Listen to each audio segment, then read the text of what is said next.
Dracula, by Bram Stoker. Chapter 7. Cutting from the Daily Graph, the 8th of August.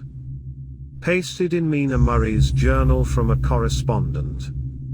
Whitby.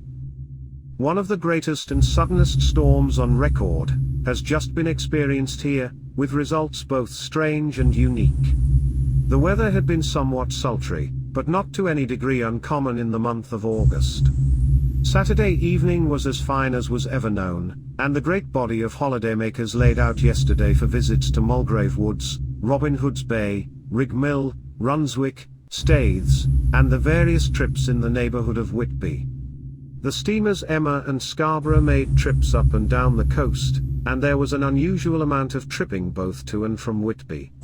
The day was unusually fine till the afternoon, when some of the gossips who frequent the East Cliff churchyard, and from the commanding eminence watch the wide sweep of sea visible to the north and east, called attention to a sudden show of mares' tails high in the sky to the northwest.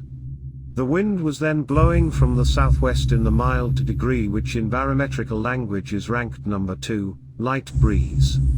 The Coast Guard on duty at once made report, and one old fisherman, who for more than half a century has kept watch on weather signs from the East Cliff, foretold in an emphatic manner the coming of a sudden storm.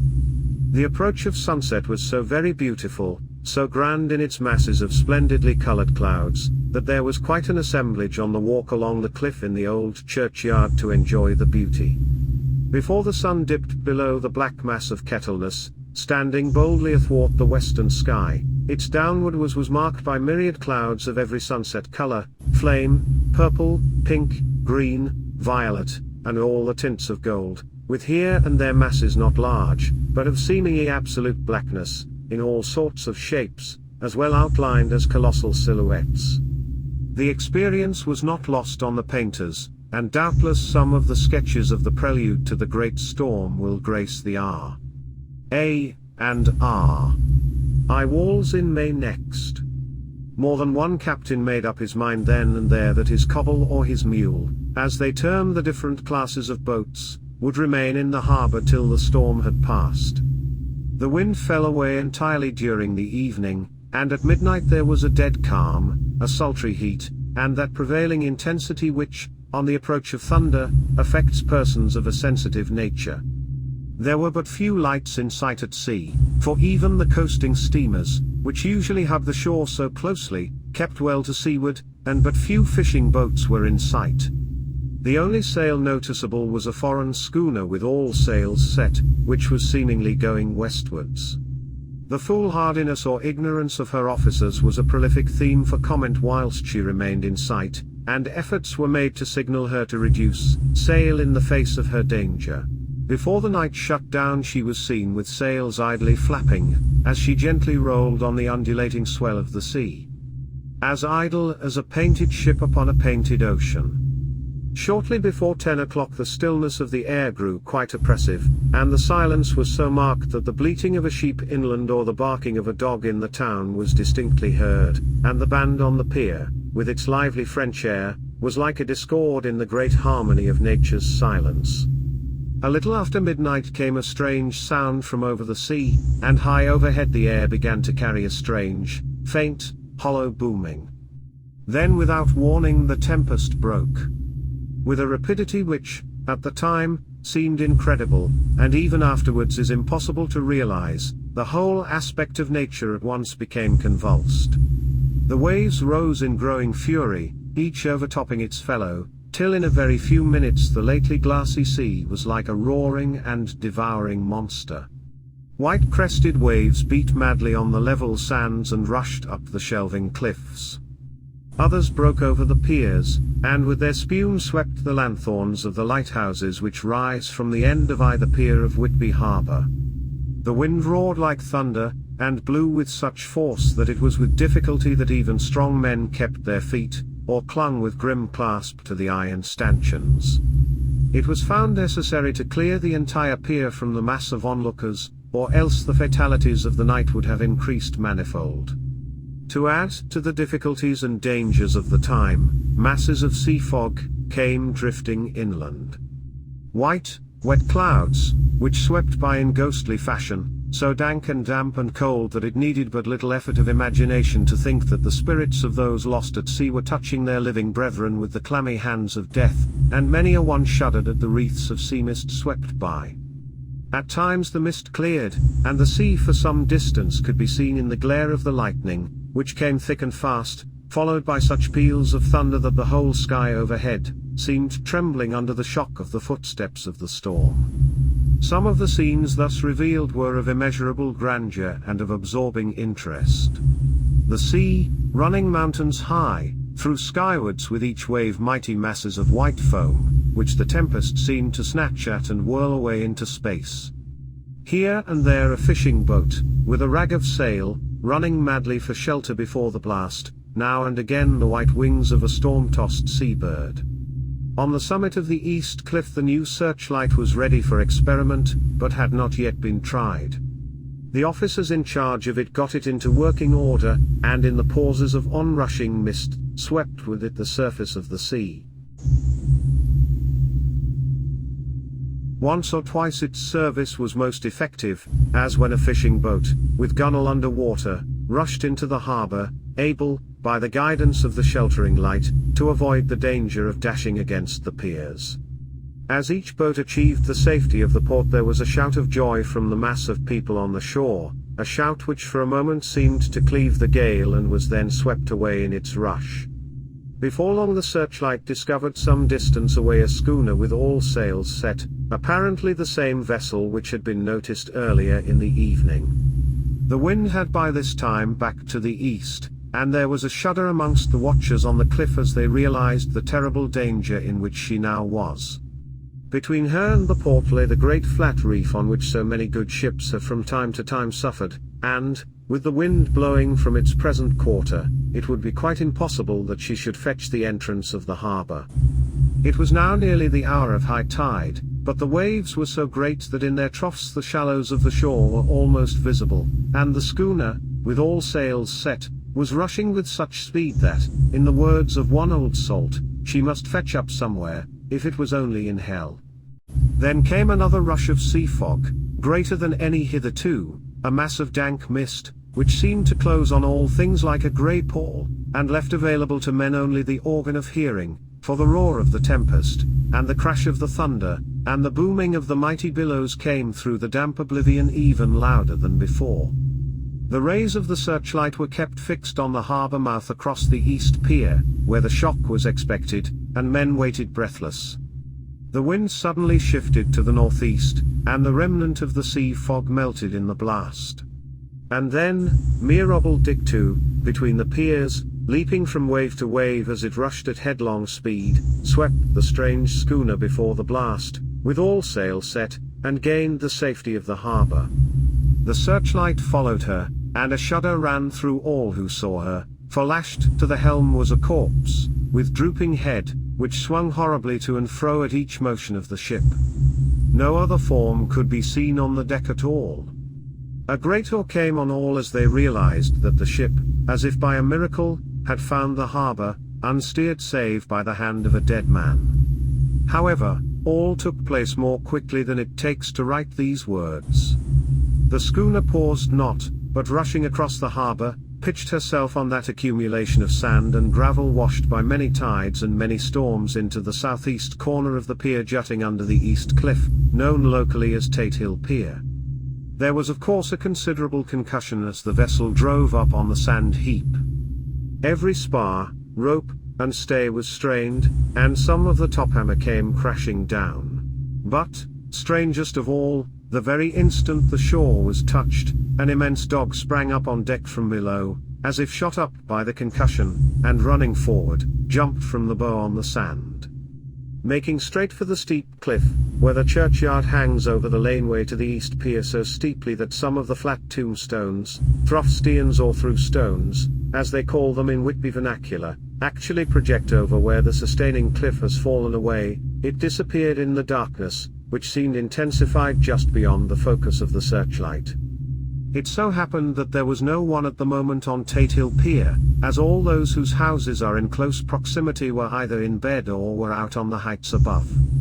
Thus the Coast Guard on duty on the eastern side of the harbour, who at once ran down to the little pier, was the first to climb aboard. The men working the searchlight, after scouring the entrance of the harbor without seeing anything, then turned the light on the derelict and kept it there. The Coast Guard ran aft, and when he came beside the wheel, bent over to examine it, and recoiled at once as though under some sudden emotion. This seemed to pique general curiosity, and quite a number of people began to run. It is a good way round from the West Cliff by the drawbridge to Tate Hill Pier, but your correspondent is a fairly good runner, and came well ahead of the crowd. When I arrived, however, I found already assembled on the pier a crowd, whom the Coast Guard and police refused to allow to come on board. By the courtesy of the chief boatman, I was, as your correspondent, permitted to climb on deck, and was one of a small group who saw the dead seaman whilst actually lashed to the wheel. It was no wonder that the Coast Guard was surprised, or even awed, for not often can such a sight have been seen. The man was simply fastened by his hands, tied one over the other, to a spoke of the wheel. Between the inner hand and the wood was a crucifix, the set of beads on which it was fastened being around both wrists and wheel, and all kept fast by the binding cords. The poor fellow may have been seated at one time, but the flapping and buffeting of the sails had worked through the rudder of the wheel and had dragged him to and fro, so that the cords with which he was tied had cut the flesh to the bone. Accurate note was made of the state of things, and a doctor, Surgeon J.M. Caffan, of 33, East Elliot Place, who came immediately after me, declared, after making examination, that the man must have been dead for quite 2 days. In his pocket was a bottle, carefully corked, empty save for a little roll of paper, which proved to be the addendum to the log. The Coast Guard said the man must have tied up his own hands, fastening the knots with his teeth. The fact that a Coast Guard was the first on board may save some complications later on, in the Admiralty Court, for Coast Guards cannot claim the salvage, which is the right of the first civilian entering on a derelict. Already, however, the legal tongues are wagging, and one young law student is loudly asserting that the rights of the owner are already completely sacrificed, his property being held in contravention of the statutes of Mortmain, since the tiller, as emblemship, if not proof, of delegated possession, is held in a dead hand. It is needless to say that the dead steersman has been reverently removed from the place where he held his honourable watch and ward till death, a steadfastness as noble as that of the young Casabianca, and placed in the mortuary to await inquest. Already the sudden storm is passing, and its fierceness is abating. Crowds are scattering backward, and the sky is beginning to redden over the Yorkshire wolds. I shall send, in time for your next issue, further details of the derelict ship which found her way so miraculously into harbour in the storm. The 9th of August. The sequel to the strange arrival of the derelict in the storm last night is almost more startling than the thing itself. It turns out that the schooner is Russian from Varna, and is called the Demeter.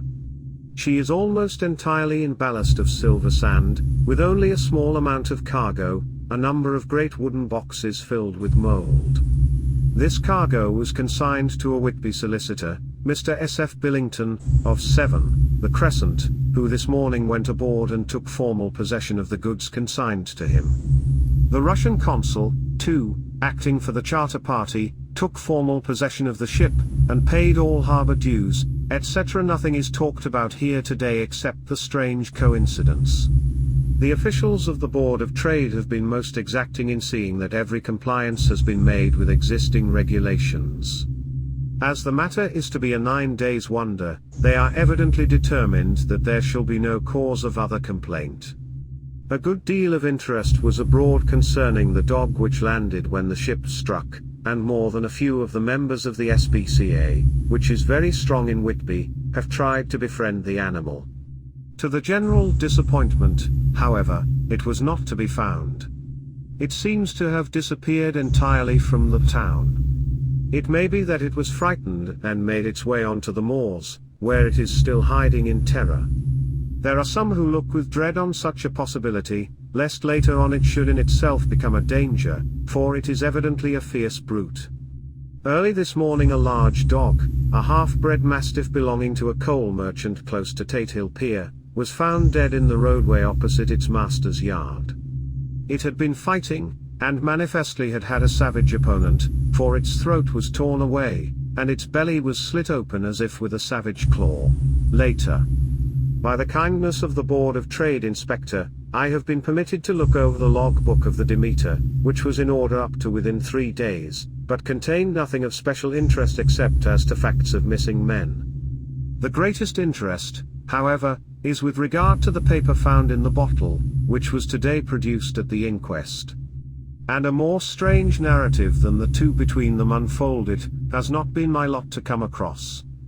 As there is no motive for concealment, I am permitted to use them, and accordingly send you a transcript, simply omitting technical details of seamanship and supercargo. It almost seems as though the captain had been seized with some kind of mania before he had got well into blue water, and that this had developed persistently throughout the voyage. Of course my statement must be taken cum grano, since I am writing from the dictation of a clerk of the Russian consul, who kindly translated for me, time being short. Log of the Demeter Varna to Whitby, written the 18th of July, things so strange happening, that I shall keep accurate note henceforth till we land. On the 6th of July we finished, taking in cargo, silver sand and boxes of earth. At noon set sail. East wind, fresh. Crew, 5 hands, 2 mates, cook, and myself, captain. On the 11th of July at dawn entered Bosphorus. Boarded by Turkish customs officers. Bakshish. All correct. Underway at 4 p.m. on the 12th of July through Dardanelles. More customs officers and flagboat of guarding squadron. Bakshish again. Work of officers thorough, but quick. Want us off soon. At dark passed into archipelago. On the 13th of July past Cape Matapan. Crew dissatisfied about something. Seemed scared, but would not speak out. On the 14th of July was somewhat anxious about crew. Men all steady fellows, who sailed with me before. Mate could not make out what was wrong. They only told him there was something, and crossed themselves. Mate lost temper with one of them that day and struck him. Expected fierce quarrel, but all was quiet. On the 16th of July mate reported in the morning that one of the crew, Petrovsky, was missing. Could not account for it. Took larboard watch 8 bells last night, was relieved by Amramov, but did not go to bunk. Men more downcast than ever. All said they expected something of the kind, but would not say more than there was something aboard. Mate getting very impatient with them. Feared trouble ahead. On the 17th of July, yesterday, one of the men, Olveron, came to my cabin, and in an awestruck way confided to me that he thought there was a strange man aboard the ship. He said that in his watch he had been sheltering behind the deckhouse, as there was a rainstorm, when he saw a tall, thin man, who was not like any of the crew, come up the companionway, and go along the deck forward and disappear. He followed cautiously, but when he got to bows found no one, and the hatchways were all closed. He was in a panic of superstitious fear, and I am afraid the panic may spread. To allay it, I shall today search the entire ship carefully from stem to stern. Later in the day I got together the whole crew, and told them, as they evidently thought there was someone in the ship, we would search from stem to stern. First mate angry, said it was folly, and to yield to such foolish ideas would demoralize the men, said he would engage to keep them out of trouble with the handspike. I let him take the helm, while the rest began a thorough search, all keeping abreast, with lanterns. We left no corner unsearched. As there were only the big wooden boxes, there were no odd corners where a man could hide. Men much relieved when search over, and went back to work cheerfully. First mate scowled, but said nothing. The 22nd of July. Rough weather last 3 days, and all hands busy with sails, no time to be frightened. Men seem to have forgotten their dread. Mate cheerful again, and all on good terms. Praise men for work in bad weather. Past Gibraltar and out through straits. All well. The 24th of July. There seems some doom over this ship. Already a hand short, and entering the Bay of Biscay with wild weather ahead, and yet last night another man lost, disappeared. Like the first, he came off his watch and was not seen again. Men all in a panic of fear, sent around robin, asking to have double watch, as they fear to be alone. Mate angry. Fear there will be some trouble, as either he or the men will do some violence. The 28th of July. 4 days in hell, knocking about in a sort of maelstrom, and the wind a tempest. No sleep for anyone. Men all worn out. Hardly know how to set a watch, since no one fit to go on. Second mate volunteered to steer and watch, and let men snatch a few hours' sleep. Wind abating, seas still terrific, but feel them less, as ship is steadier. The 29th of July. Another tragedy. Had single watch tonight, as crew too tired to double. When morning watch came on deck could find no one except steersman. Raised outcry, and all came on deck. Thorough search, but no one found. Are now without second mate, and crew in a panic. Mate and I agree to go armed henceforth and wait for any sign of cause. The 30th of July. Last night. Rejoice we are nearing England. Weather fine, all sails set. Retired worn out, slept soundly, awakened by mate telling me that both man of watch and steersman missing. Only self and mate and 2 hands left to work ship. The 1st of August. 2 days of fog, and not a sail sighted. Had hoped when in the English Channel to be able to signal for help or get in somewhere. Not having power to work sails, have to run before wind. Dare not lower, as could not raise them again. We seem to be drifting to some terrible doom. Mate now more demoralized than either of men. His stronger nature seems to have worked inwardly against himself. Men are beyond fear, working stolidly and patiently, with minds made up to worst. They are Russian, he Romanian. The 2nd of August, midnight. Woke up from few minutes' sleep, by hearing a cry, seemingly outside my port. Could see nothing in fog. Rushed on deck, and ran against mate. Tells me he heard cry and ran, but no sign of man on watch. One more gone. Lord, help us. Mate says we must be past Straits of Dover, as in a moment of fog lifting he saw Northforeland, just as he heard the man cry out. If so we are now off in the North Sea, and only God can guide us in the fog, which seems to move with us, and God seems to have deserted us. The 3rd of August. At midnight I went to relieve the man at the wheel, and when I got to it found no one there.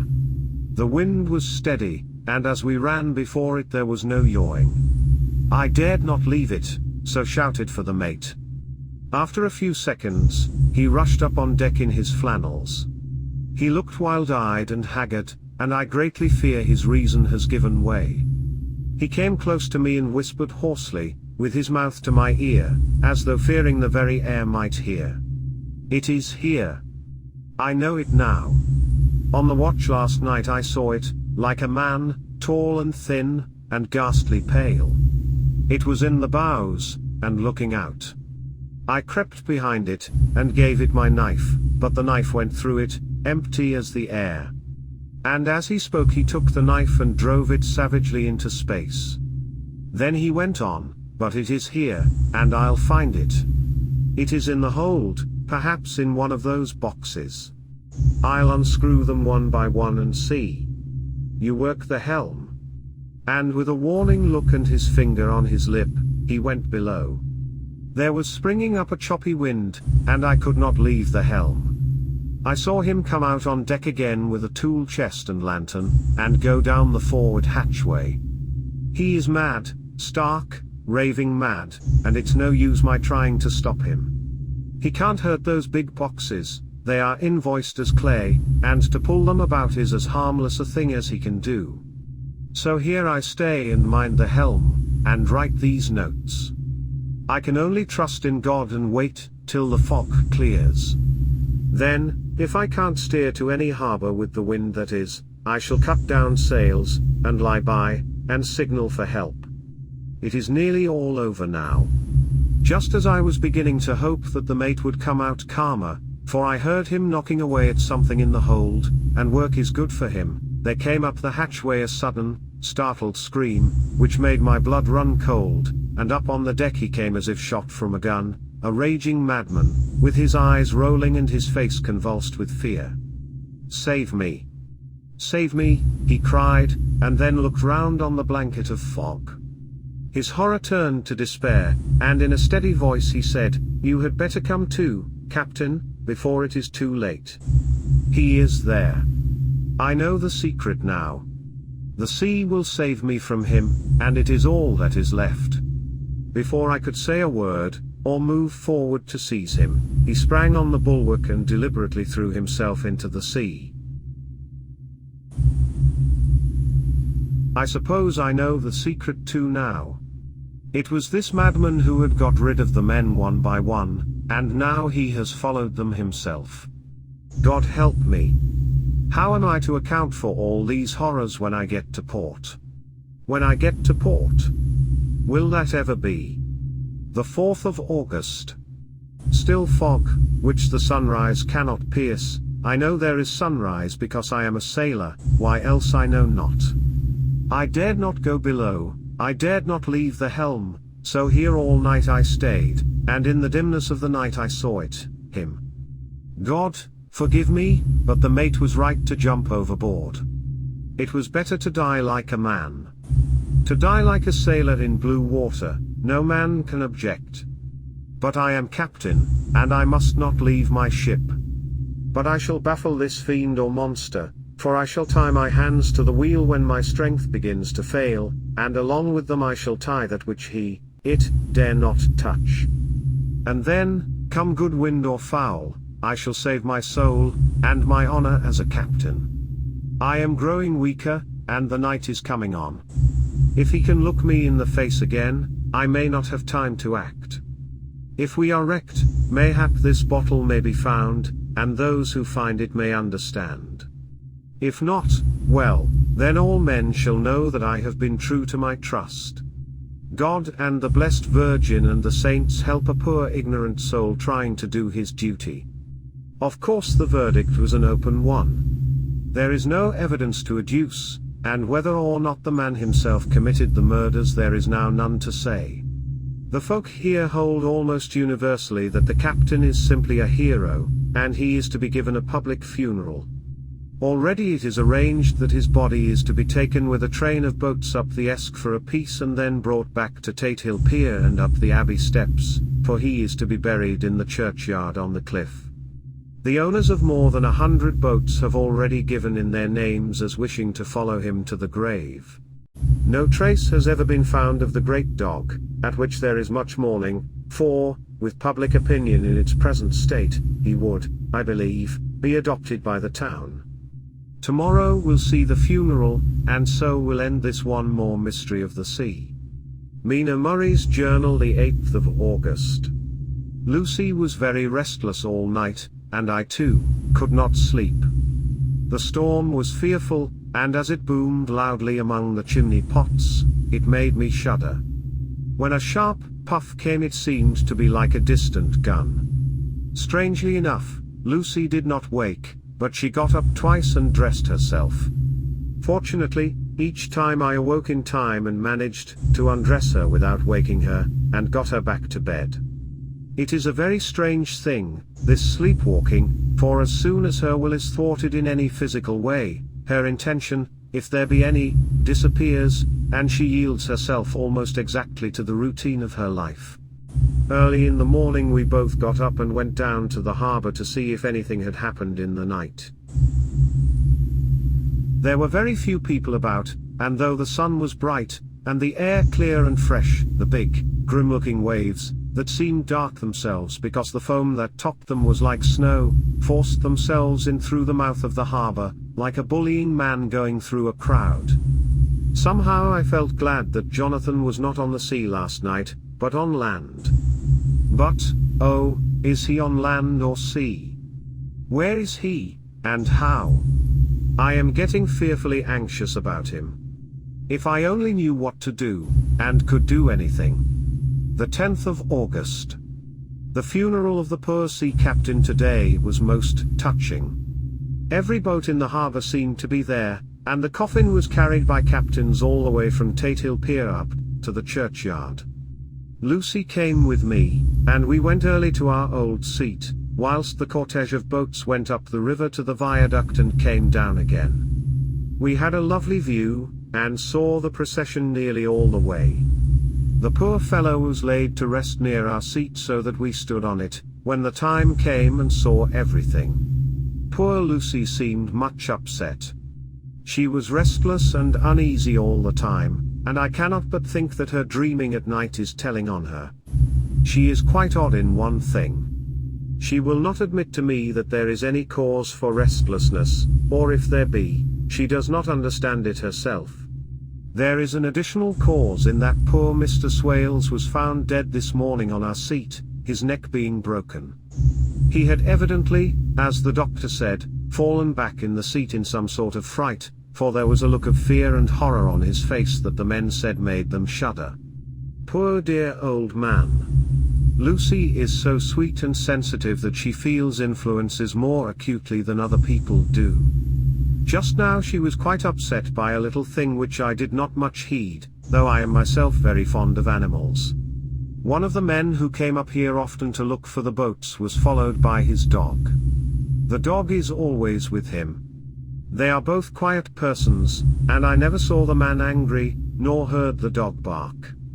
During the service the dog would not come to its master, who was on the seat with us, but kept a few yards off, barking and howling.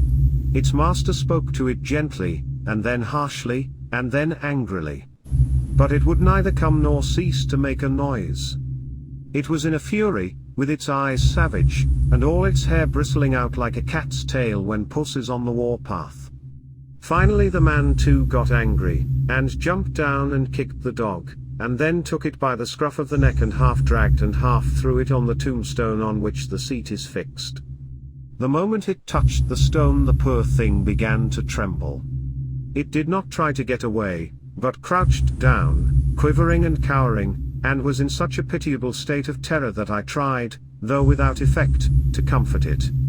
Lucy was full of pity, too, but she did not attempt to touch the dog, but looked at it in an agonized sort of way.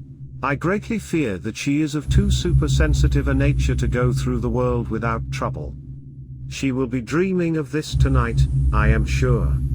The whole agglomeration of things, the ship steered into port by a dead man, his attitude, tied to the wheel with a crucifix and beads, the touching funeral, the dog, now furious and now in terror, will all afford material for her dreams. I think it will be best for her to go to bed tired out physically, so I shall take her for a long walk by the cliffs to Robin Hood's Bay and back. She ought not to have much inclination for sleepwalking then.